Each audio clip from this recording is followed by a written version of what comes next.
Olá para você que está chegando aqui com a gente. Se você está vendo essa live ao vivo, muito boa noite. Se não, se você ver em outro horário, bom dia, boa tarde ou boa noite também. Sem aquela obrigação, né, de acompanhar o ao vivo, a gente garante que essa live permanece no feed, né, aqui do Instagram, para você assisti-la quando for conveniente, quando for melhor para você, sem sofrimento, sem sobrecarga, né, no teu tempo, da forma que você achar melhor, porque desde a semana passada nós estamos promovendo algumas reflexões aqui neste perfil do Instagram sobre a sociedade do desempenho, né? Sobre o momento em que estamos vivendo, sobre essas transformações que estamos vivendo desde a virada aí do século, né? Desde o início dos anos 2000, essa virada daquela sociedade da disciplina, né? Muito bem escrita pelo Foucault, e agora estamos nesse rito de passagem para a sociedade do desempenho, também muito bem definida pelo filósofo sul-coreano Byung-Chul Han, né? Então, a gente vai dando um tempo para a galera ir chegando. Mamãe já chegou, um beijo, mãe, Sueli Camargo, meu querido amigo e irmão, Dr. Leonel Neto, abraço, Neto, muito obrigado aí pela tua presença, meu irmão. Vamos chegando e ao mesmo tempo a gente já vai começando essa live com essas reflexões, mas eu quero fazer um pedido para você. Se você está assistindo a esta live e ainda não viu a live da semana passada, eu vou te pedir para você, se você não estiver no ao vivo, né, óbvio, mas se você estiver no ao vivo, depois assista a live da semana passada. Não deixe de assistir ao conteúdo que a gente disponibilizou na semana passada, onde muitos conceitos ali são importantes para a gente continuar nesse engajamento dessas reflexões importantes para o dia de hoje. E aí eu quero lembrar, né, alguns pontos quando nós falamos dessa diferenciação, né, que até o final do século passado, até 1999, nós vínhamos vivendo ou sobrevivendo também à sociedade disciplinar, ou a sociedade da disciplina, conforme bem delimitou Michel Foucault, né? E nesta virada de século nós estamos agora nos adaptando à sociedade do desempenho. Lá naquela sociedade da disciplina, nós estávamos submetidos a um controle externo, né? Ao controle externo. O que é o controle externo? O controle feito pela sociedade, né? Era o imperativo do não. Era uma coisa muito bem delimitada na sociedade da disciplina, né? Muito bem dita pelo Foucault. Tudo era bem delimitado, inclusive questões até mesmo de sexualidade, né? As questões de sexualidade, as questões das liberdades individuais, tudo muito bem sob o controle de uma sociedade que impunha este controle através de estruturas de controle, que eram os manicômios, os hospitais, a escola, a religião, né? A igreja, as penitenciárias. Então esses organismos da sociedade eram organismos de controle, né, no século passado, até 1999, 2000. Virada de século, nós começamos a passar para a sociedade do desempenho. Lá na sociedade da disciplina, ou a sociedade disciplinar, nós vivíamos até mesmo uma sociedade sem ambição, né? Era uma sociedade sem ambição, uma sociedade também que cumpria o seu dever, né, visando a aposentadoria. Era o que todo mundo queria. Inclusive, até mesmo, muitos de nós né, ou muitos daqueles que tinham tempo de aposentadoria no século passado, lutavam até mesmo para antecipar esse tempo de aposentadoria, porque não tinham mais ambição de continuar trabalhando, enfim, estava aquela coisa de missão cumprida, enfim. Então, e todo esse controle era exercido através dessas instituições da sociedade, como nós já delimitamos aqui.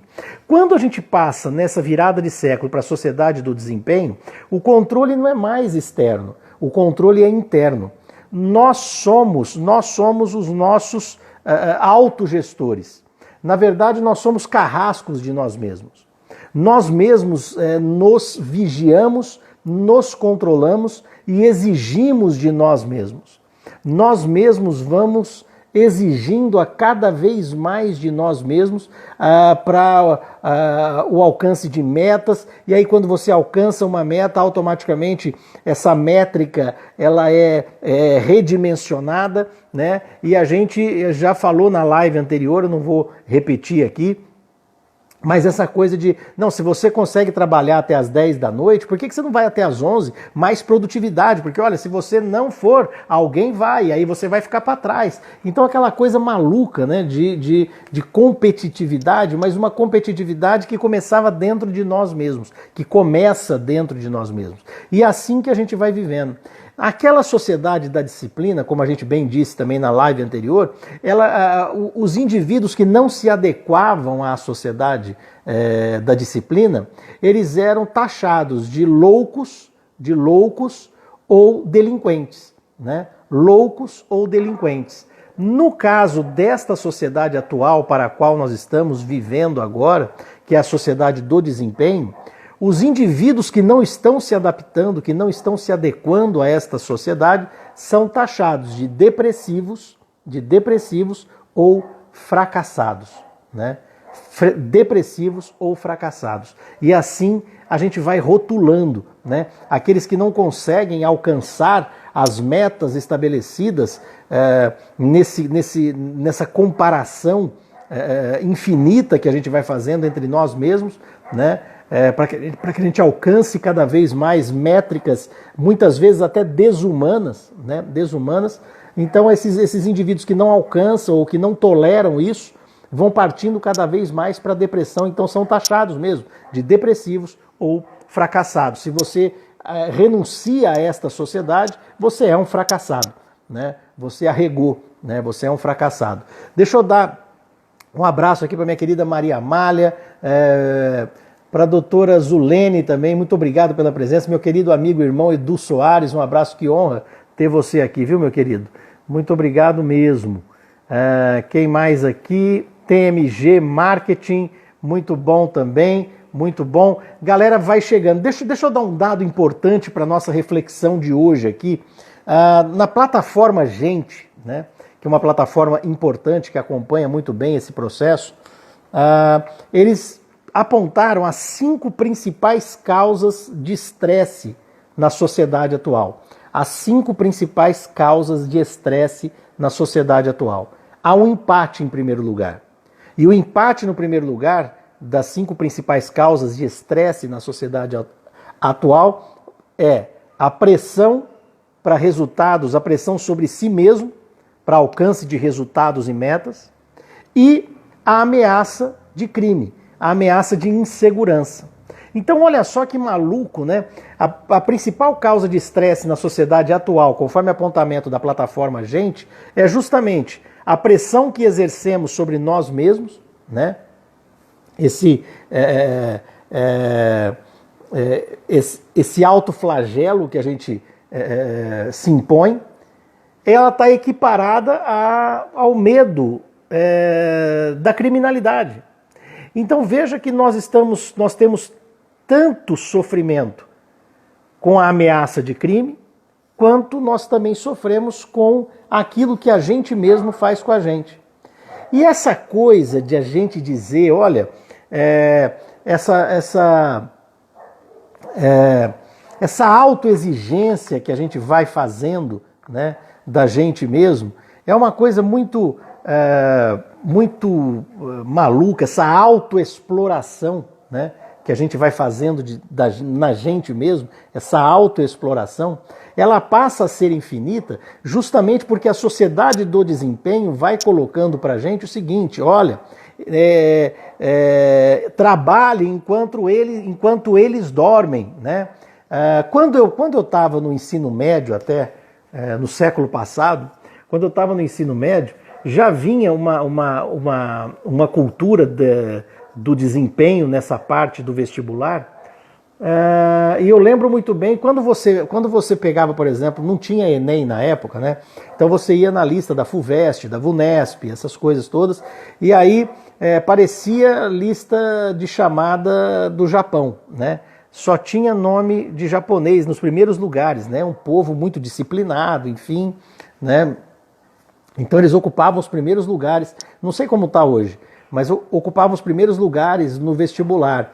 Então, eu lembro na escola que eu estudava na época, escola boa, escola particular, muito estudo, enfim, e aí na porta do banheiro, assim, quando você fechava a porta do banheiro, estava escrito assim: enquanto você está cagando, um japonês está estudando, né? Então era uma coisa assim muito maluca, e a gente extrapola isso de uma forma muito desumana para todos os ambientes hoje, para todas as idades, para todos os segmentos, né? Essa ideia de que enquanto você descansa, tem alguém trabalhando.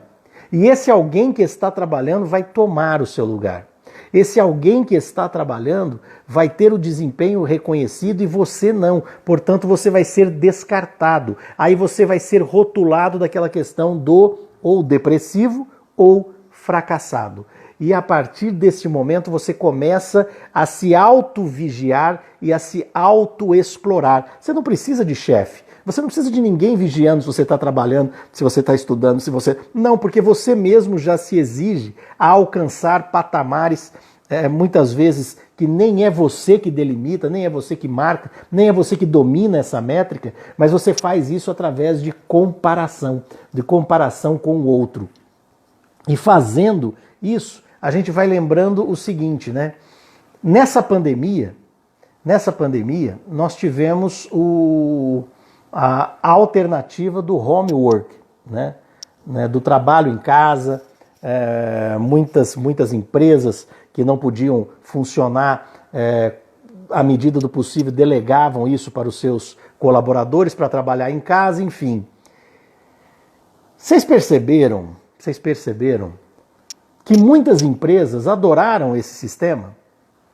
Muitas empresas sequer reformataram isso ou voltaram ao esquema anterior da pandemia. Mesmo agora a empresa já abrindo, já podendo trabalhar, tem muito colaborador em homework, trabalhando em casa.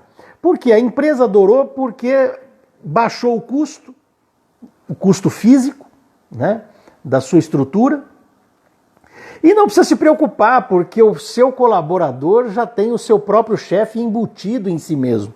Já é um autoexplorador. Não precisa do chefe ficar no olho. Não precisa... Por quê? Porque tem produtividade, tem desempenho. Pode ficar tranquilo, porque este colaborador vai dar tudo de si e mais um pouco. Em nome dessa loucura que vivemos hoje. E veja só, por que eu chamo de loucura? Não adianta a gente falar que, não, mas olha, tem que ser assim, não adianta tapar o sol com a peneira, não adianta fugir da realidade. Ok, essa é a realidade. Mas dizer que está tudo bem, não está tudo bem. Estamos adoecendo. Tanto que eu já trouxe o dado aqui da plataforma Gente, mostrando exatamente altíssimos... O Brasil ocupa os primeiros lugares de população com índices de estresse e depressão. Justamente porque o mundo inteiro está adoentado, mas estamos falando de Brasil agora, né? Justamente porque nós estamos aderindo cada vez mais a essa ideia. E essa ideia da comparação, tem uma frase que eu até anotei aqui do Kierkegaard, né? O Kierkegaard, o pai do existencialismo, né? E o Kierkegaard fala que a raiz da infelicidade humana está na comparação. A raiz da infelicidade humana está na comparação. O pai do existencialismo, Kierkegaard, né, já dizia isso. A raiz da infelicidade humana está na comparação. A partir do momento que eu abandono as minhas limitações para viver uma produtividade imposta pelo outro ou por uma corrida maluca que a gente vive hoje, eu não tenho outro destino senão o adoecimento. O adoecimento. Né? Nós nunca tivemos índices tão altos, né, de doenças da saúde mental, como é o caso de transtorno de déficit de atenção e hiperatividade, síndrome de burnout, né, a depressão mesmo, a ansiedade, quer dizer, tudo isso contribuindo para adoentar uma sociedade, e vale a pena dizer que ter consciência sobre isso é o primeiro passo. E esse é o nosso tema de hoje. Né? O inimigo agora é outro. O inimigo agora não é mais o controle do Estado, o inimigo hoje não é mais o patrão, o inimigo hoje não é mais... O inimigo hoje está em você. Você tem exigido de você mesmo, comportamentos, você tem exigido de você mesmo a superação de limites que tem te adoecido. Numa escala de 0 a 10, não precisa nem escrever aí, mas numa escala de 0 a 10, o quanto que hoje você está se sentindo cansado, esgotado. Responda para você mesmo, numa escala de 0 a 10. E esse esgotamento hoje é coletivo. Por quê? Porque nós estamos aderindo cada vez mais a esta sociedade do desempenho. E esta sociedade do desempenho, ela não tem outra finalidade senão promover altos níveis de produtividade. Dane-se a tua saúde, dane-se o seu bem-estar. O que interessa é a sua produtividade. É a política do seja foda. Abandona-se a ideia do seja humano para que você seja foda. Né? E isso, na verdade, a gente começa a entender. Inclusive, eu tive uma pergunta de uma aluna nossa, da Help, né? Um abraço para você, Help, que muito legal, né? Que fez os nossos cursos do Instituto DIS. E a Help perguntou o seguinte: puxa vida, o que eu faço com aquilo que eu aprendi, né? De que se eu quero, eu posso, né? Eu tenho que abandonar esse princípio. Olha, em verdade, o que nós estamos trabalhando desde a nossa live anterior é justamente a conscientização do que estamos fazendo com a gente mesmo. E quando eu trabalho com a conscientização, eu estou em busca do equilíbrio. Né? Tanto é que aquela sociedade da disciplina, né, do século passado, definida pelo Foucault, né, era a sociedade do não, né, da delimitação. E eu repito, a delimitação inclusive de aspectos da sexualidade, da liberdade, da liberdade de alguns princípios, enfim. Era tudo delimitado pelo não. Não pode, não é possível, não é permitido, né, e etc. Agora, na sociedade do desempenho, é a imperatividade do sim.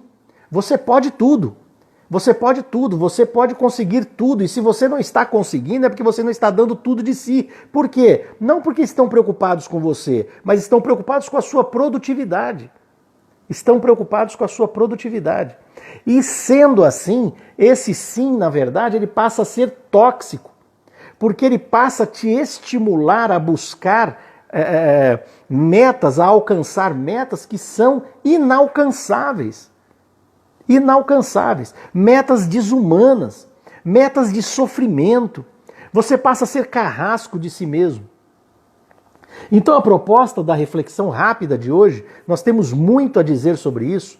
A proposta da reflexão rápida de hoje é de que forma que eu posso combater ou amenizar os efeitos da sociedade do cansaço, da sociedade do desempenho. E a partir do momento que eu começo a primeiro ter consciência disso, eu já fico alerta. Eu já começo a ficar alerta. E deixa eu fazer um parênteses importante aqui agora, no seguinte sentido. A live da semana passada foi muito bacana, a repercussão foi muito bacana, inclusive com convites para que eu vá falar com empresas, escritórios, enfim, porque até mesmo no mundo corporativo é preciso ter essa consciência. Porque muitas vezes o primeiro pensamento sem cuidado vem no seguinte sentido: eu não vou levar estas reflexões para o meu ambiente corporativo, porque lá eu preciso de produtividade. E aí os meus colaboradores vão se apegar na ideia da sociedade do cansaço e vão parar de produzir. Ou seja, abandona-se a necessidade do equilíbrio. E aí, este ambiente corporativo vai chegar um momento em que vai ter que lidar com um alto nível de estresse dos seus colaboradores. E aí este ambiente vai precisar, né? Esse ambiente organizacional vai precisar investir em treinamentos de humanização. Você já ouviu falar sobre isso? Atendimento humanizado, produção humanizada. É absurda até a ideia. Como assim atendimento humanizado? Antes era ET que atendia, agora você vai colocar humano para atender? Né? Que absurdo é esse de você promover um atendimento humanizado? Sim, precisa de atendimento humanizado porque nós estamos desumanizando o ambiente corporativo. Nós estamos estabelecendo metas desumanas ou sobre-humanas que desumanizam os colaboradores e adoentam em escala estratosférica os colaboradores de uma organização. E aí, automaticamente, a produtividade também vai cair. A produtividade também vai cair. Os colaboradores indo para médicos, os colaboradores começando a faltar, os colaboradores já não tendo mais o grau de atenção necessária para aquela atividade. Enfim, porque aquele ambiente corporativo não percebeu o prejuízo que é aderir sem cuidado à sociedade do desempenho. Então, o que eu preciso trabalhar, na verdade, é o equilíbrio. O que eu preciso trabalhar, na verdade, são técnicas eficientes de equilibrar esta dosagem entre o desempenho e o descanso. Tem uma outra frase muito bacana aqui do Nietzsche, né, do filósofo Nietzsche, que ele diz o seguinte: a nossa civilização caminha para a barbárie. Olha só. A nossa civilização caminha para a barbárie por falta de descanso. Quem está dizendo isso é Nietzsche. A nossa civilização caminha para a barbárie por falta de descanso. Então, se eu não sei dosar essa ideia do desempenho com o descanso, eu não preciso abandonar o eu quero e eu posso. Eu preciso ter consciência de que nem tudo que eu quero eu posso. Eu não sou Deus de mim mesmo. Tá aí o Homo Deus, o Yuval Harari, que já trabalhou nisso também. Eu não posso querer ser Deus de mim mesmo. Eu não posso querer me desconectar da minha força criadora. Eu não posso querer... aliás, vamos ser sinceros aqui, se Deus fosse criar o mundo hoje, ia ter coach de desempenho para Deus. Porque ia dizer para Deus, por que 7 dias para fazer o mundo? Dá para fazer em 5, dá para fazer em 4. É só você começar a planejar isso melhor. Não precisa fazer o mundo em 7 dias. Coach de desempenho. E aí quando Deus falava, ok, agora vamos descansar no 7º dia. Aí o coach ia falar assim, descansar? Você não tem ambição? Você não tem ambição não, Deus? Então a coisa é tão maluca que a gente brinca, enfim, mas é um aspecto muito real. Quando a gente quer ser Deus da gente mesmo, sendo que até Deus descansou. Até Deus descansou. Então eu preciso, e aí me apegando novamente em Nietzsche, o Nietzsche ele traz uma das soluções e a gente traz, eu vou trazer aqui para vocês, E eu já peço desculpas, porque na próxima quarta-feira, porque eu quero fazer esses papos contínuos aqui, por isso que eu peço que você divulgue, que você marque amigos e amigas, pessoas que são, que podem se beneficiar dessas reflexões também. Vamos fazer disso uma corrente de salvamento, porque esse sofrimento que nós estamos passando é coletivo. Esse sofrimento que nós estamos passando é coletivo. Inclusive no mundo corporativo. Tanto que na próxima semana, na quarta-feira que vem, eu fui chamado para conversar no Centro de Estudos do Escritório Brasil Salomão, né, um escritório gigantesco, com unidades até mesmo no exterior, um centro de estudos que também está preocupado e quer ouvir sobre essas reflexões do mundo, da sociedade do desempenho, né? Em respeito à humanização do seu ambiente corporativo. Então, onde você trabalha, bate um papo, manda um direct, conversa comigo, manda, e a gente vai se adequando, a gente vai se juntando, porque a gente precisa se salvar disso. Então existem formas, inclusive, de calibrar essa comparação com o outro, que vai fazendo a gente promover essa autoexploração da gente mesmo de forma desumana, trabalhando um conceito muito perigoso, que é o conceito da resiliência, né? Cuidado com esse conceito da resiliência, que é muito utilizado hoje em dia. Essa coisa que você pega um aspecto dado à física, né? Para aplicar em algo que é orgânico, que é você, que é ser humano.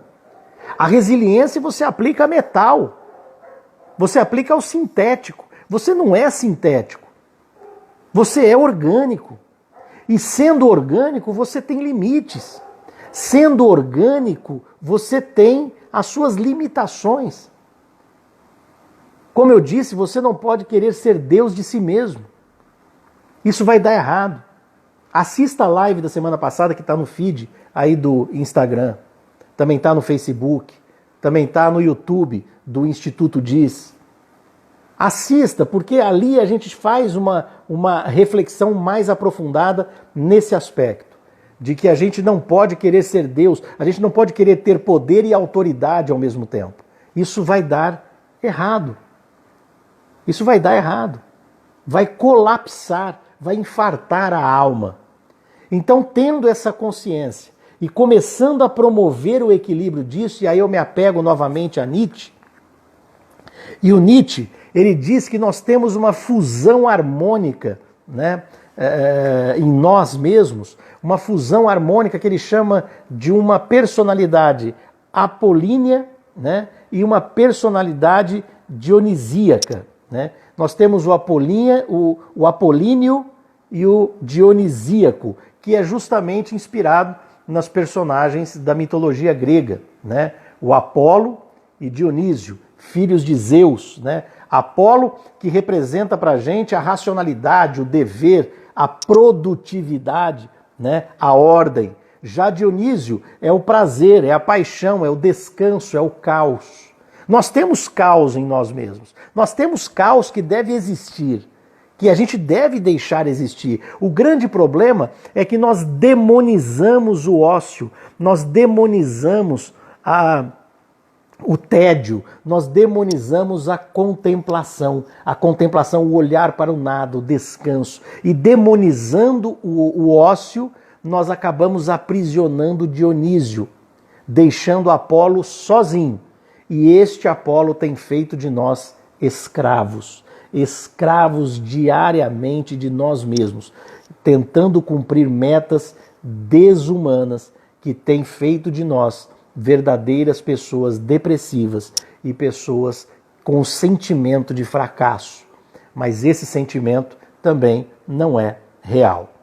E a grande verdade é que nós temos formas, técnicas, instrumentos para poder amenizar, pelo menos, os efeitos dessa sociedade do desempenho, que nos impõe um cansaço desumano. E é aí que a gente vai tratar nas próximas lives. Portanto, eu peço para você, compartilhe com alguns amigos, com algumas amigas, no seu ambiente de trabalho, conversa. Se quiser levar esse papo de forma online ou presencial, a gente vai até a sua empresa, vai até o escritório. É só chamar aqui no direct e a gente vai conversar com os seus colaboradores ou conversar com a sua turma para dizer o seguinte: não se esqueça, somos orgânicos, somos finitos e somos limitados. Não se imponham condições surreais, condições desumanas e sobre-humanas, porque isso, na verdade, vai colapsar a sua alma, vai infartar a sua alma, como bem disse Byung-Chul Han no seu livro Sociedade do Desempenho, Sociedade do Cansaço. Então, a gente conversa. Quarta-feira que vem eu não farei essa live porque estarei lá no escritório do Dr. Brasil Salomão, falando com todo o grupo, né, do Brasil e do mundo, onde o escritório mantém unidades. E aí na outra quarta-feira a gente vai se falando aqui no Instagram, a gente vai interagindo, manda a tua opinião, conversa, comenta, porque tudo isso é muito importante para a gente ir se aprimorando. Tá bom? Muito obrigado pela presença de cada um de vocês, a galera que entrou, muito obrigado e a gente se encontra na nossa próxima live. Valeu!